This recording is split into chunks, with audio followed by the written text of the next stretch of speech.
Hoy os traigo 8 títulos que puedo decir con bastante tranquilidad que han sido, pues, mis mejores lecturas del año. Claro que sí. Ahora, tampoco vamos a venderos la moto ni nada, no ha sido precisamente uno de los mejores años lectores que he tenido en mi vida. Me han caído cosas que están muy bien, pero nada me va a cambiar la vida, eso está claro. He recibido cierta luz en mi camino y casi me llegó a convencer de la idea de que si me voy a vivir al monte y a escribir haikus, pues casi hubiera ganado el tiempo y dinero este año. Pero bueno, tengo estabilidad emocional, me he entretenido muchísimo y de algunos he sacado cositas buenas. Otros pues me han acompañado más o menos en unos momentos estupendos y en general el nivel pues ha estado bastante bien. Correcto, no lo vamos a decir de otra manera. De esos años en los que pues no tienes 5 obras maestras, pero sí un puñado de libros que dices, pues mira, oye, pues la verdad es que la lectura sigue dando gusto. Y al final esto funciona un poquito así, ¿no? Hay años que son más festival y hay años que son un concierto acústico de Brandenburgo en un bar de barrio, ¿no? Pero bueno, oye, que lo disfrutas igual, que es de lo que se trata.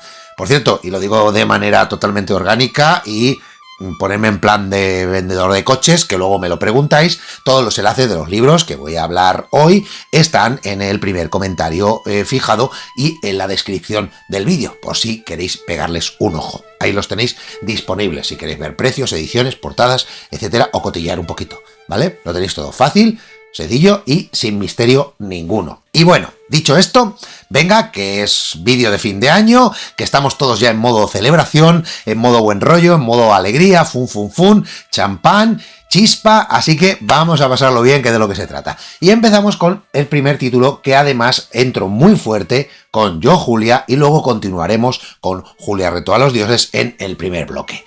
¡Vamos allá!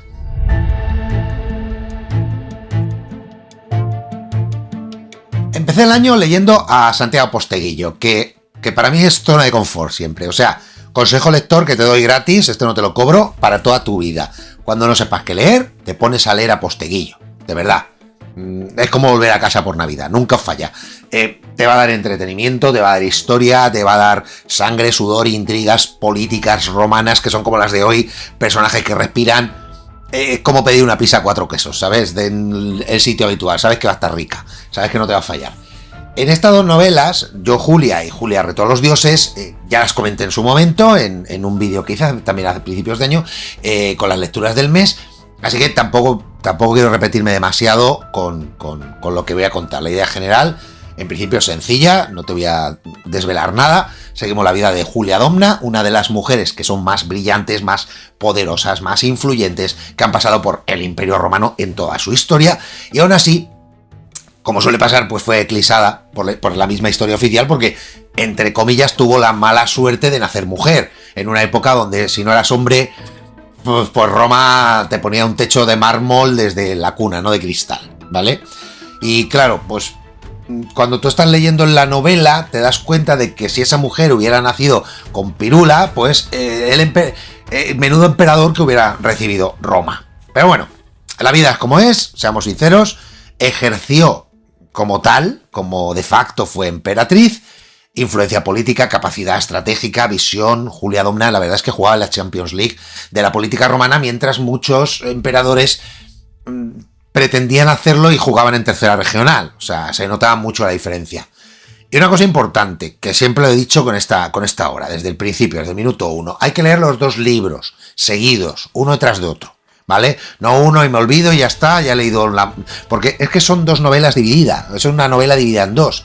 Si te lees solo Yo, Julia, te quedas con una sensación un poco Mary Sue, porque es lo que parece una diosa olímpica, ¿sabes? Esa cosa de mira qué guapa, mira qué lista, mira qué estratega, o sea, mira qué todo, ¿no? Y entonces te quedas un poco tal.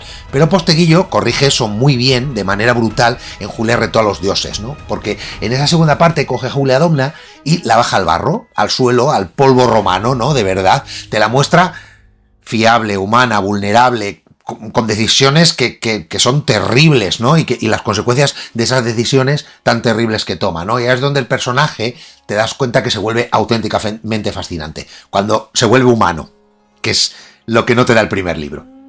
Además, una curiosidad que te cuento, que siempre me gusta comentar. Posteguillo tiene un don único para convertir una historia aburrida en un thriller.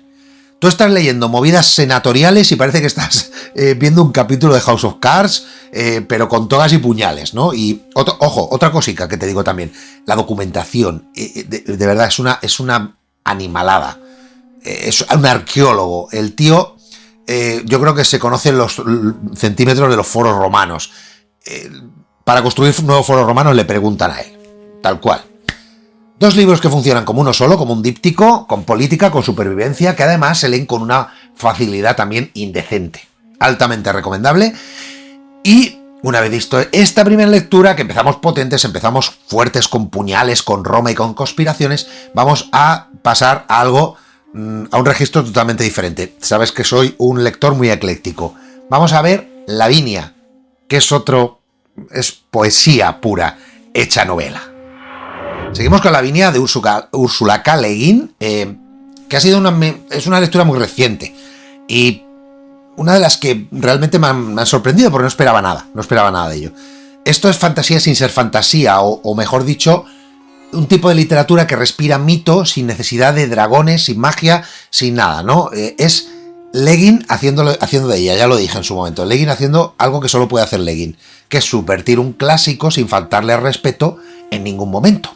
Y eso es muy difícil, porque hay gente que reescribe mitos solamente para lucirse, ¿no? Y luego está Le Guin, que reescribe mitos para elevarlos y darte facetas que desconocías totalmente. Siempre he dicho que es una sorpresa enorme ver cómo se desenvuelve también esta mujer fuera de Terramar, ¿no? Porque todo el mundo la recuerda siempre por Terramar, que es lo que la hizo funcionalmente famosa, las cosas como son. Pero sin embargo llegas aquí vacío de expectativas y te das cuenta de que es capaz de hacer cosas increíbles con otros universos. Y da igual donde la pongas, te construye una voz, un tempo, una mirada. Te deja clavado en el sillón leyendo y leyendo sin parar. En Lavinia hace algo que es totalmente increíble, que es coger un personaje que en la Eneida de Virgilio básicamente era un mueble, era un atrezo. Lavinia es a Eneas lo que un saco de ropa sucia es a un estudiante de Erasmus, o sea, está ahí, pero nadie pregunta por él, nadie le interesa nada, y le da vida, le da voz, le da conciencia y le monta una historia alucinante, con Virgilio por allí.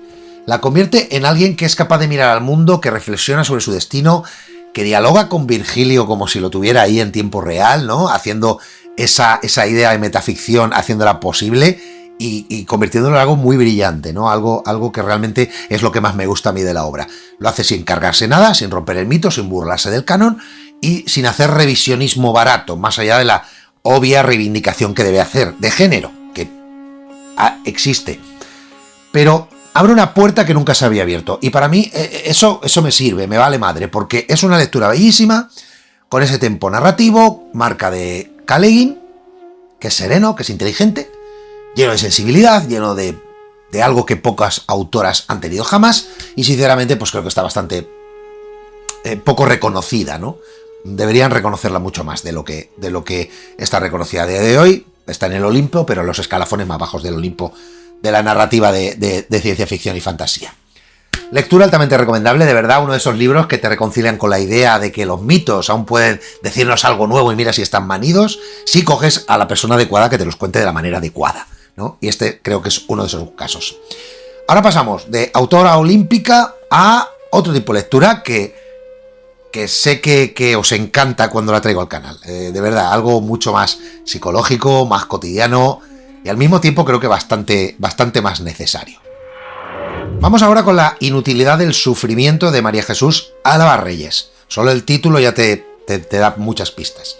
Es este tipo de libro, ¿no?, que colocas en la estantería de autoayuda porque, bueno, es que en algún sitio lo tienes que poner. Porque a mí me gusta decir siempre una cosa desde el principio. Aquí no estamos ante la típica figura iluminada, ¿no?, que un buen día se subió ahí al Tíbet, meditó debajo de una cascada, ¿no?, durante 6 meses ahí golpeándole el agua en la cabeza para contarnos que eso de sufrir es de gente que no evoluciona, ¿no? No va por ahí la vaina. María Jesús Álava Reyes es psicóloga de profesión, ejerce como tal. Y eso te da una perspectiva totalmente distinta, ¿no? Porque te está hablando de sus sesiones, te está hablando de todo lo que le ocurre y cómo te lo cuenta, etcétera. Pues te lo encuentras aderezado con un montón de casos clínicos que cualquiera lo puede reconocer, lo hace siguiendo un patrón muy claro, muy lineal, muy accesible y no busca epatar nada, no busca iluminación, no busca nada, ¿no? Busca acompañarte en este proceso, a veces altamente doloroso. Es un libro que da más palmaditas en el hombro que dogmas, ¿no? Y honestamente, a veces eso es lo que uno necesita, ¿no? No necesitas que te den la gran frase que te lo resuelva. Pero tampoco nos engañemos, ¿vale? No te va a resolver nada grave, nada gordo. No es una varita mágica. Quien busque esto en este tipo de libros creo que se equivoca. Las terapias existen por algo. Pero sí que te ofrece claves, caminos, pequeñas ideas para poder lidiar con a veces esa tremenda intoxicación mental que sufrimos todos, ¿no? Esos pensamientos circulares que nos despiertan a las 4 de la mañana, ¿no? No creo que ninguno de los que me estáis viendo esté exento de esto, ¿no? Y es curioso porque prácticamente siempre luego haces balance y dices, de cada 100 temores nocturnos que me dan o diurnos, da igual, 98 nunca se cumplen. Eso es una realidad. Pero oye, angustian exactamente igual, lo sientes como si te estuviera pasando igual. Yo recurro habitualmente a este tipo de lecturas, precisamente en un año como este que ha sido bastante complicado para mí, en lo personal, en lo profesional, muchas transiciones, muchos cambios de casa, en fin, ha sido difícil, muy difícil. Y cuando me encuentro en medio de este tipo de mare magnum, de este tipo de locuras, estos libros me suelen ayudar bastante, ¿no? Me anclan al suelo, me ayudan a ver las cosas con perspectiva, a quitarme prejuicios, ¿no? A ver, sinceramente, sé que no me va a contar nada que no haya leído ya, eso es bastante probable. Pero bueno, fuera de conceptos complejos, me aporta claridad, me aporta datos, 3 o 4 ideas que me recolocan las neuronas y me hacen sufrir un poquito menos, me hacen quitar ese ruido mental y oye, ¿qué quieres que te diga? De repente te encuentras que respiras mejor y a lo mejor no has solucionado nada, realmente, pero te has acordado que en realidad no estás roto, que simplemente eres una persona humana, que te pasan cosas y que a veces es difícil lidiar con ellas, ¿no? Y yo siempre digo que los libros de autoayuda tienen al menos un par de frases que valen la pena, que merecen la pena. Bueno, este en concreto tiene bastantes más de un par de frases.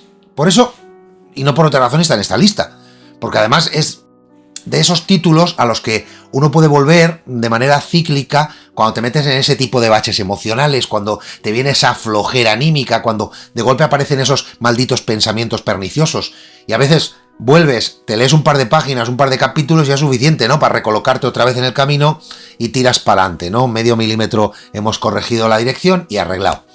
Poquito más que añadir al respecto. Un libro humilde, sencillo, práctico, que cumple con su función, que al final es lo que uno pide, y ya está.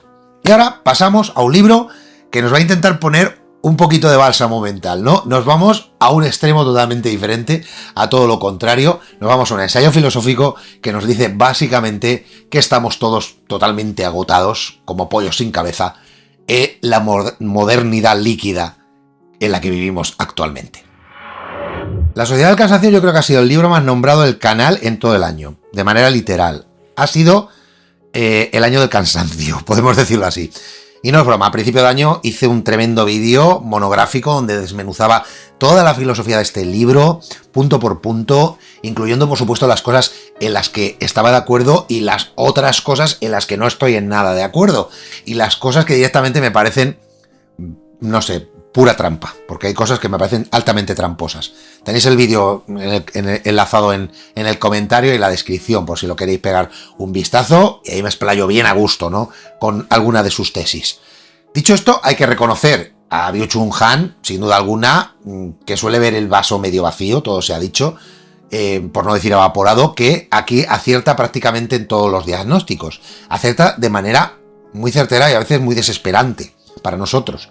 La idea central del libro es, no se puede refutar, nos estamos autoexplotando. O sea, esa idea es el mantra. Ya ni siquiera hace falta que te venga un jefe, que te venga entonces un esclavista hace muchos años. Todos tenemos el jefe en la cabeza. Esa especie de capataz interior hiperproductivista que te dice en todo momento que puedes hacer más, que deberías descansar menos, que tienes que mejorar los procesos, que deberías dormir 8 horas para rendir más, que deberías meditar, que deberías rendir más, que deberías rendir más, que deberías rendir más, ¿no? Ese es el mantra. Todo es optimización y eso, quieras que no, nos vuelve locos a nosotros. Es un libro muy pequeñito, de los que te lees prácticamente en una tarde, pero que te van a acompañar durante años y si realmente haces una lectura meditada, tardas meses en leerlo. Yo lo tengo lleno de anotaciones, de flechas, subrayados, de quejas, los revisito de vez en cuando porque siempre se me dispara una reflexión nueva y quiero acordarme de qué escribí. Entonces me voy a él, lo recojo y lo leo. Tiene esa misma virtud rara de convertirse casi en un manifiesto, en un texto que empieza siendo un ensayo filosófico y termina siendo un espejo en el que todos nos debemos mirar. Y no nos gusta lo que vemos, ¿no?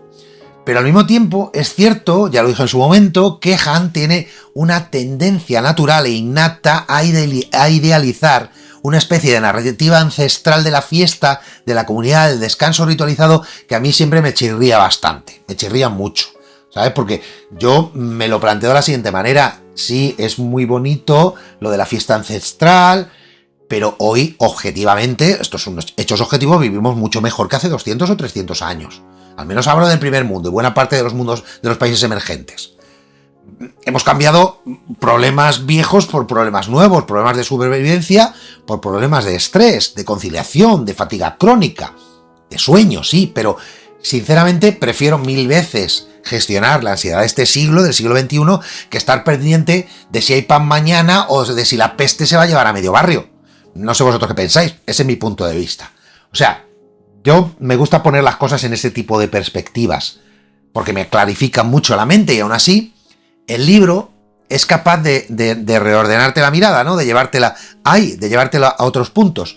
Te explica por qué estás cansado, porque aunque aparentemente no te esté pasando nada, te sientes fatal, te muestras como la presión no te viene de fuera, sino de ti, y sobre todo te enseña a detectar esa trampa, ¿no? Esa autoexigencia que parece virtud, pero que muchas veces es puro veneno. Por eso siempre creeré que este es un libro que conviene leer y releer, adoptar lo que te cuadre, discutir lo que no y usarlo como una herramienta para entender el mundo laboral, el mundo emocional e incluso el mundo social en el que estamos todos metidos, porque nos guste o no, este es el mundo que tenemos. De lo mejorcito que he podido leer este año, sin duda alguna, y altamente recomendable para este año, para el que viene y para los que vengan después, para todos los años. Y ahora dejamos esta filosofía del cansancio para entrar en la épica del agotamiento absoluto, porque el siguiente libro no cansa, simplemente te revienta. Vamos a verlo. Hace bastante tiempo decidí que un libro de Malaz al año me tengo que leer y no hace daño. Solo uno, porque si lees 2 seguidos, creo que corres tremendo riesgo de que se te derrita el lóbulo frontal y mueras en el intento. Así que este año tocaba Memorias de Hielo, el 3er tomo. Bueno, te cuento una historia, el 3er tomo ahora, porque en su momento cometí la brillante idea, digna de una tesis que alguien debería hacer sobre mí, de cómo no se debe leer Malaz, de ponerme con La Casa de Cadenas, que es el 4. Y claro, yo feliz, avanzando, 50, 100 páginas, 200 páginas, y cuando llegaba a 300 páginas y acabas con la primera parte del libro, empiezan a venirme referencias como martillazo de cosas que digo, que eran de Memorias de Hielo. Y digo, esto no me suena. Esto yo no lo he leído, o sí, o qué me pasa aquí, hasta que me di cuenta que me había dejado Memorias de Hielo a medias, en un hartazón, hace 3 años o 2, no me acuerdo ya. Es clásico de Malaz esto, lo retomé y así la lectura de Malaz al año se completó como debía. Y este libro es que son altamente exigentes todos, ¿no? Como todo lo de Erikson, pero exigente nivel Dios, hasta... Es un tipo de fantasía que te obliga a estar con los 5 sentidos continuamente conectados. Si pestañeas te pierdes un ascenso a la divinidad o un pacto de un demonio de un plano alternativo y la has fastidiado porque 400 páginas después es crucial estar atento. Así que yo ya comenté en su día cómo leo esto. Yo me ayudo de la inteligencia artificial, que es como tener al lado un experto malazano que te va aclarando cada pasaje, cada concepto en el que 2 personajes están hablando de los Soletaken y de un rito Telan o de cualquier guerra entre ascendientes que Erikson pues le da igual explicártelo, ¿no? Como mucho te pone una línea y ya está, ¿no? Y yo me voy a la IA y le digo, explícame esto sin spoilers, por favor. Y me lo marca. Me da una luminosidad alucinante. Porque Erikson, ya digo que no explica nada, no explica un pimiento. No quiere. Él escribe así y ya está. Y te lo cuenta y es feliz el hombre escribiendo de esta manera. Así que, si no has entrado nunca en Malaz, nunca has cruzado esa puerta, no comprenderás lo que estoy diciendo, pero en el momento que entres vas a saber perfectamente de qué te estoy hablando. Porque Malaz es un mundo gigantesco, ingente, inabarcable, vastísimo, mucho más de lo que te crees. Es épico, es bélico, es metafísico, tienes filosofía, geología, antropología, todo lo que quieras, todo cabe en Malaz, absolutamente. Erikson y su amigo Esselmont, entre los dos construyeron este mundo desde pequeños, y 10 libros tiene Erikson y su compañero creo que va por una trilogía y va completando más. Ahí tienes de todo, desde los cielos hasta los infiernos, todo. Y Memorias de Hielo es la confirmación definitiva de este fenómeno alucinante. Y además ocurre una cosa curiosa, y es que si sobrevives a este tomo y te quedan ganas de seguir, ya no te vas a salir de Malaz en tu vida. El límite es el tercer tomo. Si lo pasas, te quedas. Es así, no funciona de otra manera. Yo lo he pasado, así que ya sabemos lo que toca ahora a principio del año. Todos los eneros empiezo siempre con un tomo de Malaz. Me quedan 7, por lo tanto acabaré en el año 32. Así que toca La Casa de Cadenas. Y en 2027 pues veremos si estoy listo para Mareas de Medianoche. Veremos qué tal se nos da, ¿no? Y así sucesivamente. Hasta terminar esta grandísima fiesta malazana que probablemente no me termine nunca, pero que a mí la verdad es que me da la vida a nivel de fantasía. Y son retos mentales preciosos que me encanta lidiar con ellos. Grandísima lectura, lo ha sido este año, lo van a ser los años siguientes, y ahora pues continuamos después de atravesar guerras interdimensionales y ascensos rituales, dioses y traumas diversos, a algo que es igual de intenso, pero te garantizo que muchísimo más humano y terrenal. Vamos a verlo. Antes de que anochezca, fue una de las lecturas que hice este año porque quería hablar de Reinaldo Arenas en uno de los vídeos especiales que hicimos de las vidas perras de los escritores. Y para hablar de su obra, pues necesito primero entender un poquito al hombre, ¿no? Antes de hablar de la obra. Así que entré en su biografía, que creo que es un retrato perfecto para esto, y me encontré con un auténtico shock.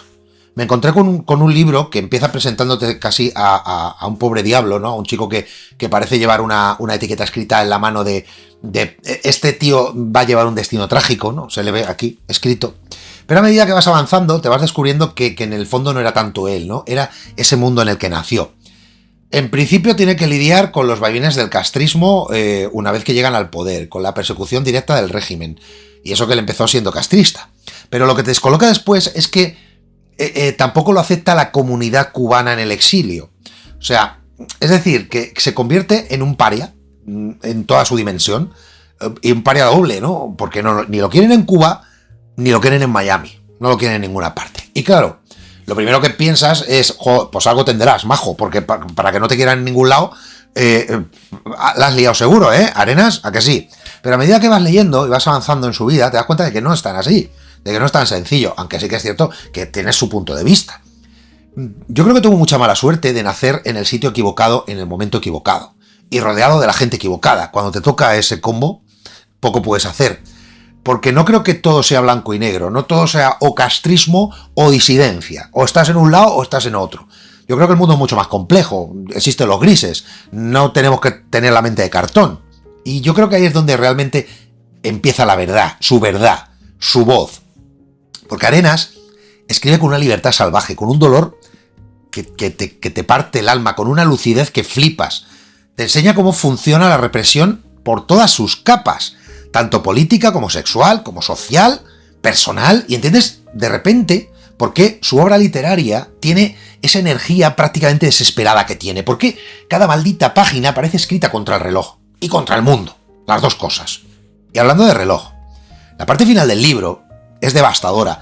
Arenas, que está en plena crisis del SIDA en los años 80, siendo un hombre homosexual en una época donde la enfermedad parecía sinceramente como una especie de plaga bíblica diseñada para castigar a un colectivo muy concreto, escribe con una clarividencia que todavía te asusta más. No sabe que se está muriendo, él lo sabe perfectamente, y aún así escribe con prisas, escribe con urgencia, escribe porque quiere dejar este testimonio, te lo quiere dar, te lo quiere poner en las manos, no quiere que las generaciones venideras entiendan lo que significa la represión, que entiendan desde dentro cómo te puedes llegar a dejar la piel, cómo sufres.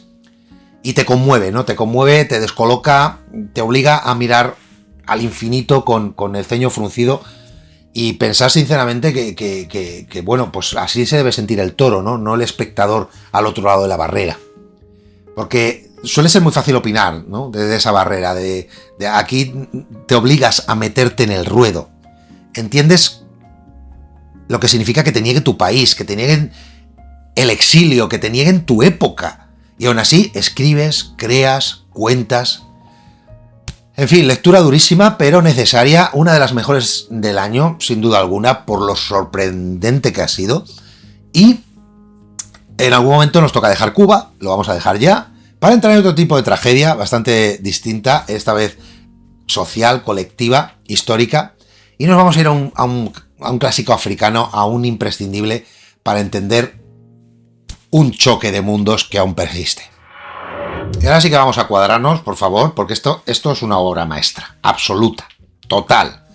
Chinua Achebe no necesita que yo lo presente, ¿no? Pero por si acaso alguien no lo conoce, alguien despistado, te cuento. Estamos ante una de las novelas más importantes del siglo XX, en toda su expresión. Ya la recomendé en su día en el canal también, y vuelvo otra vez a hacerlo, porque es de ley, ¿no? Sinceramente, pocas lecturas amplían tanto nuestro mundo de lector como esta. Poquitas, te lo garantizo. Yo he tenido solo la oportunidad de leerme el primero de la trilogía, que por cierto queda bastante cerradito.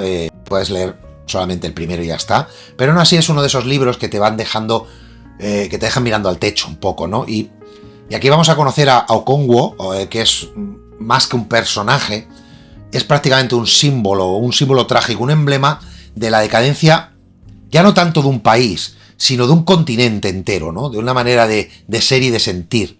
Y lo terrible es que es cíclico, ¿no? Tienes esa sensación de fatalidad, que da igual cuántas generaciones vayan pasando, cuántos sátrapas gobiernen esos malditos países, cuántos intentos de reforma se quieran hacer para que nada cambie, porque nada cambia nunca. Y esa es la maldita marca de Caín que tiene África, que tiene el imaginario global, le ha otorgado ese prejuicio atroz que le ha condenado durante siglos a ser, en la mirada del mundo en general, el vertedero emocional, político y económico del planeta. Y eso es una realidad. Y Achebe hace algo muy, muy difícil, muy increíble, que es narrar el choque colonial desde dentro. Sin paternalismo, sin rollos, sin miradas civilizadoras, nada. Tú lo que estás viendo aquí son los rituales, las tradiciones, las dinámicas internas de los propios pueblos africanos, sus códigos morales, esa comunidad Igbo, cómo funciona, esa lógica que es tan diferente, enfrentándose a un sistema externo que no llega para hablar contigo, sino para imponerte leyes. Y es súper duro, porque empiezas a entender esa frase que sobrevuela durante toda la novela, ¿no? Que la ves en cada página, es: si no te quieres tú, ¿quién te va a querer, hermano? Como ese síntoma, esa erosión identitaria, esa fractura emocional, explica tantas heridas, explica tantas fracturas en ese continente, llegas a asustarte. No las explica todas, evidente, ¿no? Pero sí las raíces de muchísimos de los problemas que no se arreglan con buenas intenciones, ni con discursos en la ONU, ni puñetas. Y si no, léete esto, léete lo que Achebe escribió hace décadas y date cuenta de que sigue vigente a día de hoy, que es un puñetazo en el cielo de la boca y que ahí está el genio, ¿no? Convertir una historia de un poblado totalmente intrascendente en una colección de ritos, de creencias locales, que es una auténtica alegoría de un trauma colectivo, ¿no? De un trauma y de una resistencia prácticamente inútil. Novela cortita, 300 páginas, se lee muy rápido y de vez en cuando te va dejando con un nudo de la garganta que mejor te tomes un vaso de agua. Para mí ha sido uno de los grandes hallazgos del año, sin duda alguna. Me llegó de prácticamente rebote esta historia y mira, fíjate tú si hará tiempo que lo escribió esto, y aún estoy yo aquí dando la matraca con este asunto, a todo lo que se me pone por delante, con que se la lea. Es lo que hay cuando algo es bueno. Pero es que de verdad, es que esto amplía tu mundo y te abre horizontes y te deja pensando en cosas que normalmente pues no solemos pensar, no solemos o queremos evitar pensar, ¿no? Lectura deliciosa, dura, necesaria. Y vamos a desatascar un poco, vamos a pasar a otra cosa, a otra exquisitez psicológica comprimida en medio de 100 páginas. Vamos a ir rematando ya. Leer novela de ajedrez debería ser un ejercicio obligatorio al menos una vez al año, para que lo haga todo el mundo, Yo Yo lo hago igual, por ejemplo, en Navidades ahora lo hago con Canción de Navidad de Dickens, porque me reconforta y esto debería ser la versión intelectual de pasar la ITV emocional de la gente, ¿no? Porque este librito, que se tiene que llamar librito porque es muy cortito, es una auténtica barbaridad.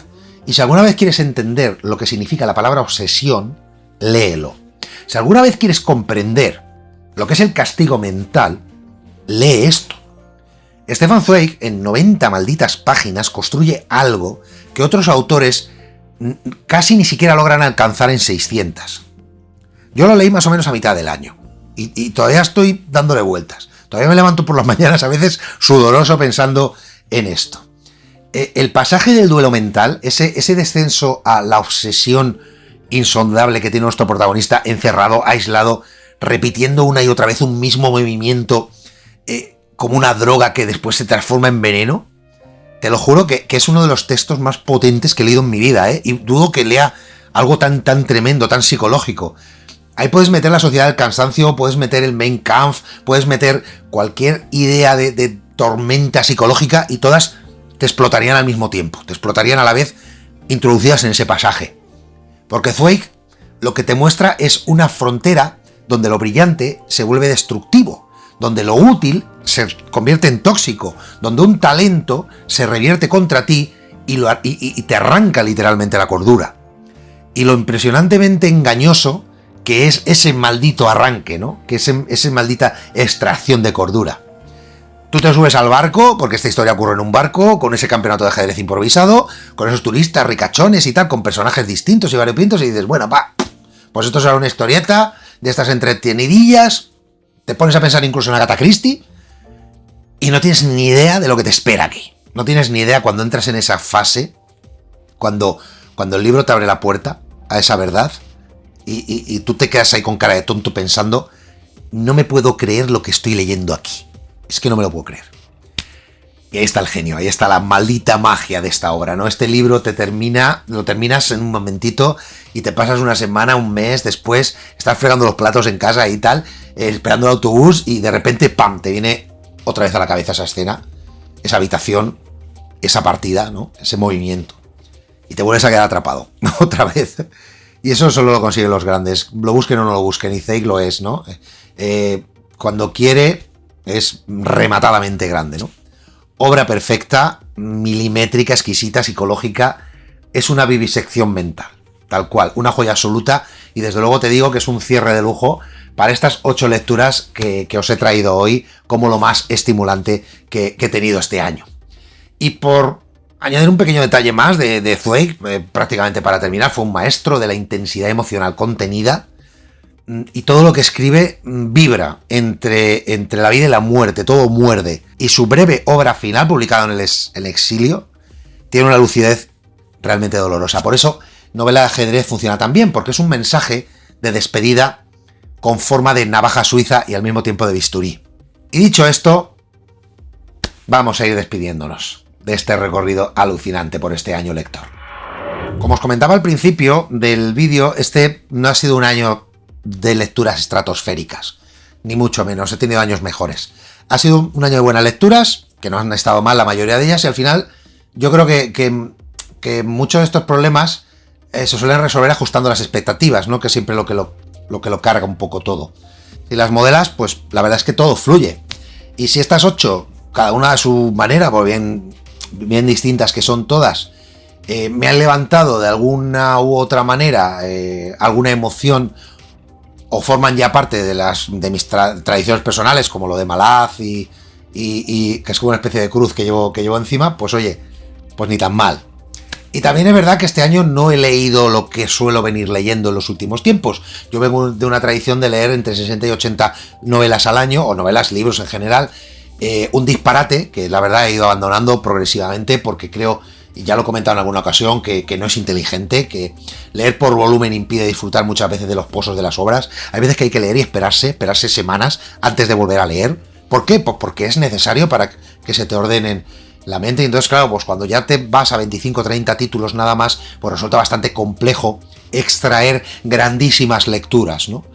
Pero bueno, también hace que las malas lecturas tampoco proliferen demasiado. Y eso lo vamos a ver en el siguiente vídeo, en el momento que saque el machete con las peores lecturas del año, donde voy a poder liberar todo ese veneno que tengo acumulado dentro y que lo voy a verter ahí de manera descarnada. Vamos a tener ese vídeo dentro de muy poquito. En muy pocos días lo vas a tener. Así que prepararos, porque ahí sí que voy a repartir cartas para todo el mundo. Por lo menos las que haya, que por suerte no han sido demasiadas. Pero sí que quiero dejar un mensaje importante, y es que lo que a mí me puede parecer brillante puede que a ti no te lo parezca. A ti te puede parecer un tostón y viceversa. Y no pasa absolutamente nada, tanto tú como yo tenemos razón o los dos estamos equivocados. Esto va de opiniones, sinceramente. Más o menos sesgadas, más o menos acertadas, pero siempre honestas. Por lo menos yo trato de que sean lo más honesto posible. Porque lo importante al final es que disfrutes con lo que lees. Eso es lo más importante. Incluso cuando están mal. Y si en ese camino yo te aporto, te guío un poquito, o te descubro alguna cosilla, y vas un pelín más allá, pues oye, miel sobre hojuelas, creo que el trabajo estará hecho. Objetivo cumplido, ¿qué más puedo pedirle a la vida? Poquito más. Salvo el pensar que bueno, pues que el año que viene está a la vuelta de la esquina, que vendrán un porrón de buenas lecturas y de otras no tan buenas, que las más o menos lidiaremos con ellas como buenamente podamos, y sobre todo nos daremos cuenta una vez más, por si había pocas veces en las que nos habíamos dado cuenta, de que lo mejor, por supuesto, siempre está por leer.